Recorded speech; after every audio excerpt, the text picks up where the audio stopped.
Another day, another travel. Tara, samahan niyo ako. Gala muna tayo dito sa Abu Dhabi. Hi everyone, by the way, this is Joseph, an OFW here in Abu Dhabi. Gala tayo ngayon sa Qasr Al Hassan. First up, let's ride a bus. From my house, actually it's just 3 bus stops away. So, medyo malapit lang naman. And yes, we're here right now in Qasr Al Hassan, and in this place, makikita mo rin dyan ang House of Artisan. Tara na, pasok na tayo dito.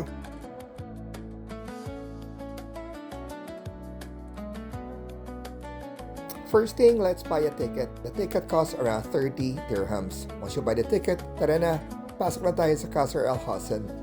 And let's talk about the Qasr Al Hassan. And right now, let's talk about Qasr Al Hassan.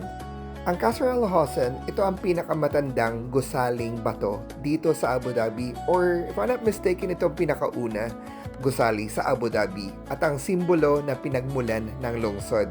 Alam mo ba, hindi lang sa pinakamatandang istruktura, ang gusaling ito ay gawa sa coral at sea stones na dating tanggulan at tahanan ng pamilya ng mga namumuno dito sa Abu Dhabi.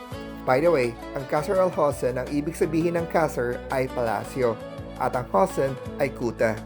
Ito ay orihinal na watchtower itinayo noong dekadang 1790 upang protektahan ang nag-iisang sariwang balon sa isla. Saan nga ba makikita ang Qasr Al Hassan? Ito ay matatagpuan sa gitna ng Abu Dhabi sa may Rashid bin Said Al Maktoum Street. Isa na itong museo ngayon kung saan matutunghayan ang kasaysayan ng kabisera mula sa pagiging maliit na pamayanan ng mga mangingisda hanggang sa pagiging modernong metropolis. Ito ngayon ang museum. Take a sneak peek of what's inside.